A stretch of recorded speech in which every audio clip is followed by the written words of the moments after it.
আসসালামু আলাইকুম রহমতুল্লাহি ওবরকাতুহু। সম্মানিত দর্শক, বাংলাদেশ অতি সম্প্রতি একটি বিনিয়োগ সম্মেলন হয়ে গেল।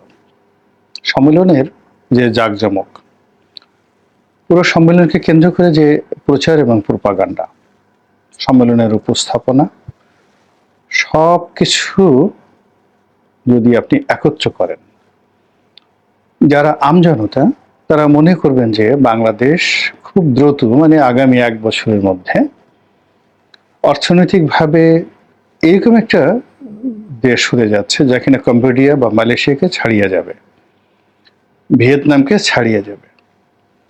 এবং এই সম্মেলনে ডক্টর মোহাম্মদ ইউনূসের যে ম্যাগনেটিক পাওয়ার, সেই ম্যাগনেটিক পাওয়ারে সারা দুনিয়া থেকে বিনিয়োগকারীরা পঙ্গপালের মতো বাংলাদেশে এসে অকাতরে তারা বিনিয়োগ করবে এবং লক্ষ লক্ষ লোকের কর্মসংস্থান হবে, ইত্যাদি ইত্যাদি আরো অনেক কিছু যারা ইন ডিটেলসে না যান। কিন্তু সম্মেলনের যারা আয়োজক তাদের বক্তব্য হলো যে এই সম্মেলনের ফলে যে বিনিয়োগ আসবে তাতে আগামী কয়েক বছরে ১৫,০০০ লোকের কর্মসংস্থানের একটা সুযোগ আসবে, যেখানে শেখ হাসিনার পতনের পরে অ্যাটলিস্ট ১০ লাখ লোকের চাকরি চলে গেছে। শুধুমাত্র বেক্সিমকো গ্রুপের ৫০,০০০ লোকের চাকরি চলে গেছে। সেখানে ১৫,০০০ লোকের কর্মসংস্থান এই বাংলাদেশে। বিশাল আগুনের মধ্যে যদি এক বিন্দু পানি ঢালেন যে অবস্থা হয়, ঠিক ওইরকম একটি অবস্থা তৈরি হবে। কিন্তু আমরা যে আবেগী বাঙালি, সেই আবেগকে পুঁজি করে আমাদের দেশের বিভিন্ন সময় যারা জ্ঞানী গুণী হিসেবে আমরা যাদেরকে বড় মনে করতাম, নেতা হিসেবে যাদেরকে আমরা আরাধ্য মনে করতাম, তারপর পূজনীয়, বরণীয়, স্মরণীয় মানুষ হিসেবে যাদেরকে আমরা মাথায় তুলে রাখতে চাইতাম, সে মানুষগুলো সবসময় আমাদের এই আবেগকে নিয়ে তারা ছেলে খেলা খেলেছে। এবারও এই বিনিয়োগ সম্মেলনকে নিয়ে কি কি হচ্ছে সেগুলো নিয়ে আলাদা একটা ভিডিও করব। আজকের ভিডিওতে যে কথাটি বলবো সেটা হলো ডক্টর মোহাম্মদ ইউনূস এই সম্মেলনে বক্তব্য দিতে গিয়ে তিনি দুইবার কেঁদেছেন। আমাদের মহান মুক্তিযুদ্ধকে কেন্দ্র করে তিনি কিছু বলতে চেয়েছেন এবং তখন তিনি কেঁদেছেন। দ্বিতীয়ত ১৯৭৪ সনে বাংলাদেশে যে দুর্ভিক্ষ হয়েছিল সেই কথা বলতে গিয়ে তিনি কেঁদেছেন। তার এই কান্না আমার কাছে খুব অস্বাভাবিক বলে মনে হয়েছে। কেন মনে হয়েছে সেটা আমি বলি। প্রথমত, তিনি সাধারণত কাঁদেন না। কখনো কোনো অবস্থাতেই আপনি তার অতীতের কোনো স্মৃতি আপনি দেখাতে পারবেন না তার কান্না বিজড়িত কোনো ছবি রয়েছে। বরং তিনি উচ্ছল, প্রাণোচ্ছল, কলকল ছলছল এবং যাকে বলা হয় পূর্ণিমার চাঁদের মতো যার বাঁধ ভাঙা হাসি, তিনি সারা দুনিয়াতে মশহুর, বিখ্যাত তার সেই ভুবন মোহিনী হাসির জন্য। এর বিপরীতে আমরা কখনো তাকে কোনো কাঁদতে দেখিনি। দ্বিতীয়ত, তিনি টাকা উপার্জনে খুবই দক্ষ, এতে কোনো সন্দেহ নেই। এবং সেই টাকা উপার্জন, সংরক্ষণ, বিতরণ, ধারণ, অর্থাৎ কিভাবে টাকা আয় করতে হয় এবং ঠিক সেটা কি করে সঞ্চয় করতে হয়, সেটাকে আবার কি করে বিনিয়োগ করতে হয়, টাকা বিনিয়োগ করে কি করে সম্মান অর্জন করা যায়, সম্মান দিয়ে আবার কি করে নতুন ব্যবসা আনা যায়, আবার সেই নতুন ব্যবসা দিয়ে আবার কি করে সুখ্যাতি অর্জন করা যায়, সেই সুখ্যাতি দিয়ে আবার কি করে ক্ষমতা অর্জন করা যায়, এই ব্যাপারে সারা দুনিয়ার মধ্যে তিনি স্মরণীয় এবং বরণীয় ব্যক্তিত্ব। এরপরে যে ঘটনা হলো যে আমাদের বাংলাদেশে অনেকগুলো সংবেদনশীল সময় গিয়েছে। ৭৫-এর ১৫ই আগস্ট হলো, তারপর ৭৪ সাল এলো, ৭১ সাল এলো। এই সময়টাতে ডক্টর মোহাম্মদ ইউনূস যথেষ্ট শক্তিশালী ছিলেন, যুবক ছিলেন। তারপরে তখন তিনি ইচ্ছা করলে কাঁদতে পারতেন, অনেক কিছু করতে পারতেন, কিন্তু সেই জিনিসগুলো তিনি কখনো করেননি। আমাদের দেশে তিনি যখন ধনী হয়েছেন, ধনী হওয়ার পর অনেক ঝড় গেছে, বৃষ্টি গেছে, বন্যা গেছে, অনেক গরিব মানুষ তার সর্বস্ব বিলিয়ে দিয়েছেন। এমনকি এই যে রোহিঙ্গাদেরকে সাহায্য করার জন্য অজেয় পাড়াগাঁয়ের একজন সাধারণ মুসল্লি কিংবা একজন সাধারণ ইমাম কিংবা মুয়াজ্জিন যিনি মাত্র ১,৫০০-২,০০০ টাকা বেতন পান, তিনিও তার একেবারে সর্বশেষ সম্বলটুকু নিয়ে রোহিঙ্গাদেরকে তিনি সাহায্য করে এসেছেন। তাদের জন্য কেঁদেছেন মসজিদে গিয়ে, মন্দিরে গিয়ে, আমাদের সাধারণ মানুষ। কিন্তু ডক্টর মোহাম্মদ ইউনূস এই কর্ম কখনো করেছেন? কোনো একটা বিষয় নিয়ে, বন্যার্তদের নিয়ে, তারপরে কোনো আহত রোগীকে নিয়ে, তারপর রোহিঙ্গাদেরকে নিয়ে, ফিলিস্তিনি মুসলমানদের জন্য তিনি কখনো দান করেছেন, সাহায্য করেছেন, এটা আমরা জানি না। কিন্তু ক্লিন্টন ফাউন্ডেশনে তিনি টাকা দিয়েছেন, এটা আমরা খুব করে জানি, খুব ভালো করে জানি। তো এইরকম অনেক কিছু রয়েছে তার, যেগুলো তার এই কান্নার সঙ্গে কন্ট্রাস্ট করে। তিনি অতীতে কখনো কাঁদেননি, এখন তিনি কেন কাঁদলেন? এই কান্না নিয়ে আপনি নানা রকম ব্যাখ্যা করতে পারেন। আমাদের দেশের যারা রাজনীতিবিদ, তাদের একটা বিরাট অংশ রয়েছে যারা সং করেন, ভং করেন। সং ভং করা, মানুষের মনোরঞ্জন করা, কথায় কথায় কেঁদে দেওয়া, চোখের পানি ফেলা, অনেকটা শীতকাঁদুনি স্বভাবের হলে সাধারণ জনগণ এদেরকে খুব মনে করে। দৃঢ়চেতা ব্যক্তিত্ববান মানুষ আমাদের দেশে খুব অপছন্দনীয়। এখানে যে যত লেভেন্ডিশ হবে, যে যত বেকুবের মতো থাকবে, কথায় কথায় কাঁদবে, কথায় কথায় হাসবে, অনেকটা আবাল প্রকৃতির, এরকম লোকজন রাজনীতিতে আসলে সাধারণ লোকজন তাদেরকে দুলাভাইয়ের মতো আদর করে নেয় এবং তাদেরকে ভোট ঠোট দেয়।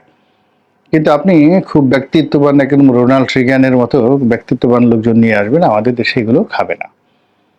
তো সেই দিক থেকে শেখ হাসিনার অনেক সুনাম ছিল, তিনি খুব ভালো করে কাঁদতে পারতেন। আরও অনেক যারা আছেন তারাও কাঁদতে পারতেন, শেখ হাসিনা এখনও কান্নাকাটি করছেন। এখন শেখ হাসিনাকে অনুকরণ করে তিনি এই কান্নার মহড়া করলেন কিনা আমি সেটা বলতে পারবো না, আপনারা চিন্তা করে নেবেন। ২ নম্বর হলো যে এখানে তিনি বেশ সফল হয়েছেন গত ৭ মাসের। কারণ হলো তিনি এর আগে একবার কান্নার চেষ্টা করেছিলেন যখন শহীদ আবু সাঈদের বাড়িতে গিয়েছিলেন। সেখানে তিনি অনেক চেষ্টা করেছিলেন এবং তার সঙ্গে আরও বেশ কয়েকজন সমন্বয়ক ছিলেন, তারাও একেবারে চোখ পিটি করে অনেক চেষ্টা করেছেন কান্নার জন্য, কিন্তু তারা কাঁদতে পারেনি। মানে আলটিমেটলি মুখ বাঁকা করে কান্নার যে একটা অভিনয়, সেটাও তারা পারেননি। কিন্তু গত এই ৭ মাসে রাজনীতির ময়দান বলেন, সংবেদনশীলতা বলেন, অভিনয় বলেন, তারপর ভালো মানুষই বলেন, আপনি আপনার নিজস্ব চিন্তা অনুযায়ী তাকে বসিয়ে নেন। সেখানে তিনি এতটা দক্ষ অর্জন করেছেন যে মঞ্চে দাঁড়িয়ে দেশি বিদেশি সমস্ত লোকের সামনে আবেগে একেবারে আপ্লুত হয়ে তিনি পরপর ২ বার কেঁদে দিলেন। এটা তার একটা যথেষ্ট ডেভেলপমেন্ট। যদি রাজনীতিবিদ হিসেবে ধরেন, সংবেদনশীল মানুষ হিসেবে ধরেন, ব্যক্তি ইউনূসের মানবিকতা ধরেন, স্মৃতিকাতরতা ধরেন, আপনি বলতে পারেন যে তার যথেষ্ট উন্নয়ন হয়েছে। ২ নম্বর হলো যে তার বয়স হয়েছে। এই বয়সে মানুষের অনেক হেদায়েত হয়। হয়তো তার মনে হয়েছে যে অনেক বছর চলে গেল, আমি তো কাঁদলাম না দেশ জাতির জন্য, চোখের পানি না ফেললে তো আল্লাহ কবুল করেন না। তো ইদানিং তিনি মসজিদে যাচ্ছেন কিনা বলতে পারবো না, তবে ঈদের নামাজ পড়েছেন, জানাজার নামাজও পড়েছেন, আমরা দেখতে পাচ্ছি। তো এই কাজগুলো তো তিনি কখনো করেননি। ফলে মৃত্যু নিয়ে, আল্লাহ নিয়ে, রাসূল নিয়ে, পরকাল নিয়ে তার কোনো চিন্তা চেতনা আসতে পারে এবং তার ভিতরে একটা ভাবোদয় হতে পারে যে আমার এত টাকা, এত পয়সা, এত সহায় সম্পত্তি, কি হবে আমার? ২ টো মাত্র মেয়ে, একটা মাত্র মেয়ে আমেরিকাতে থাকে, আর একটা মেয়ে বাংলাদেশে আছে। তো এই বড় মেয়েটা তার বিয়ে থাক কোথায় কি হয়েছে, ছোট মেয়েটা তার বিয়ে থাক কোথায় কি হয়েছে আমরা জানি না। উনি হয়তো ভালো জানেন। তার স্ত্রী, এক স্ত্রীর সঙ্গে ডিভোর্স হয়ে গেছে, আর এক স্ত্রী আছেন, তিনি খুবই অসুস্থ। তো সে অসুস্থ, তিনি ঠিকমতো খেতে পারেন না, কাউকে চিনতে পারেন না কেবলমাত্র তাকে ছাড়া। তো এই বিষয়গুলো নিয়ে তাকে যথেষ্ট সংবেদনশীলতার মধ্যে যেতে হচ্ছে, এটা স্বাভাবিক।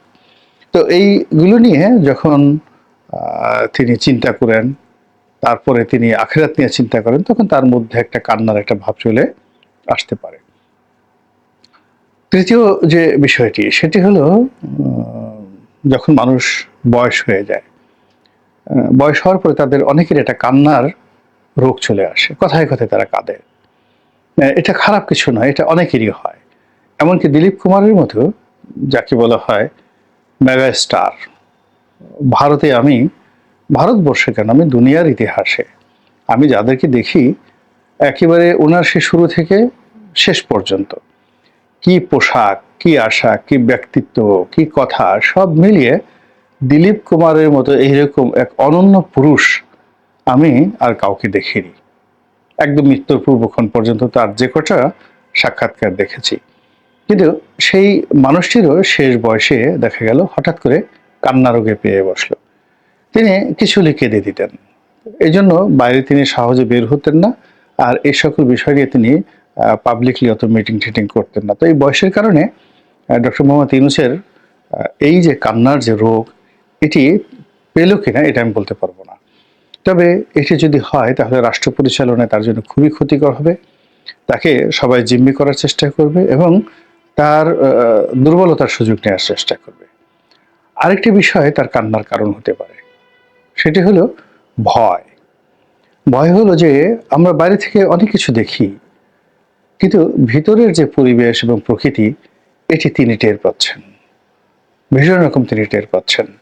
তো কাজেই রাষ্ট্র ক্ষমতায় চেয়ারে বসে যখন পুরো পরিস্থিতি কারো নিয়ন্ত্রণের বাইরে চলে যায়, তখন তিনি না চাইলেও তাকে কাঁদতে হয়।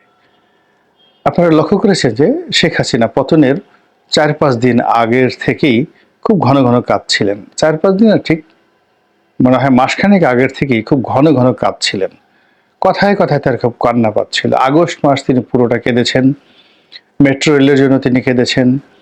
তারপরে শেষে একান্ত আপনজনদের সাথে কথা বলতে গিয়ে তিনি বারবার আবেগপ্রবণ হয়ে পড়েছিলেন। অর্থাৎ নিজের প্রতি তার যে নিয়ন্ত্রণ এবং তার যে আয়রন লেডি সুলভ যে তিনি একটা ভাবমূর্তি গড়ে তুলেছিলেন, সেটা তার শেষ অবধি ছিল না।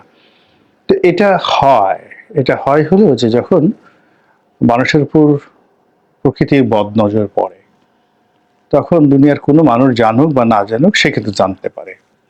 কিংবা ধরুন একজন মানুষের মৃত্যু হবে, আজরাইল তার পিছনে ঘুরছে, দুনিয়ার কোনো মানুষ টের না পাক, যাকে নিয়ে আজরাইল রেকি করছে সে কিন্তু বুঝতে পারে। কিংবা ধরুন আপনি সামনের দিকে তাকিয়ে আছেন, আপনার পেছনে একটা গোখরা সাপ ফনা তুলে আছে ঠিক পিঠের দিকে, আপনি কিন্তু টের পেয়ে যাবেন। আপনার পিঠে হঠাৎ করে চিনচিন করবে, আপনার তলপেটের মধ্যে হঠাৎ করে চিনচিন শুরু করবে, এবং আপনি মানে আপনার হঠাৎ করে আপনার শরীর অবশ হয়ে যাবে, অথচ আপনি কিন্তু দেখেননি, কোনো শব্দ শুনেনি, কিন্তু জাস্ট আপনার পিছনে একটা গোকরা সাপ দাঁড়িয়ে রয়েছে। এটা মানুষের শরীরের মধ্যে, মনের মধ্যে, মস্তিষ্কের মধ্যে আল্লাহ রাব্বুল আলামিন এই অনুপম কতগুলো কম্পাস তৈরি করে রেখেছেন। তো সেই দিক থেকে আমরা যারা ডক্টর মোহাম্মদ ইউনূসকে আজীবন ক্ষমতায় দেখতে চাচ্ছি, 5 বছর অন্তত তাকে ক্ষমতা রাখতে চাচ্ছি, তাকে দেবতুল্য মনে করছি। অন্যদিকে তার অবর্তমানে যারা আসতে পারে আওয়ামী লীগ, বিএনপি, তাদের কাউকে আমরা মানুষ বলে মনে করছি না। এখন আমাদের এই স্তুতি বাক্য শুনে উনি কতটা খুশি, কতটা উদ্বেলিত, আনন্দিত, এটি পরের বিষয়। কিন্তু উনার আশেপাশে কি ঘটছে, ওনাকে নিয়ে কি হচ্ছে দেশে দেশের বাইরে, এটা ওনার চাইতে আর কেউ ভালো জানেন না। এক, আর যে বিষয়গুলো তিনি জানেন না কিন্তু তার জীবনে ঘটতে যাচ্ছে, খুব দ্রুত ঘটতে যাচ্ছে, এই বিষয়গুলো আমরা কেউ ঘূর্ণাক্ষরে কল্পনা করতে না পারলেও আকাশ, বাতাস, চন্দ্র, সূর্য, তারকা, গ্রহ, নক্ষত্র সবগুলো একসাথে ঢেউ তুলছে, ওয়েভ তুলে তার মনের উপর একটা প্রতিক্রিয়া তৈরি করে ফেলছে, এবং সেই প্রতিক্রিয়ার কারণে তিনি যেন না কাঁদেন এবং তার সেই কান্নাটা যেন কোনো অবস্থাতেই সেই প্রতিক্রিয়ার কারণে না হয়, এটা আমি কায়মনো বাক্যে আশা করছি। মহান আল্লাহ আমাদের সবাইকে হেদায়েত দান করুন এবং হেফাজত করুন। আসসালামু আলাইকুম ওয়া রাহমাতুল্লাহি ওয়া বারাকাতুহু।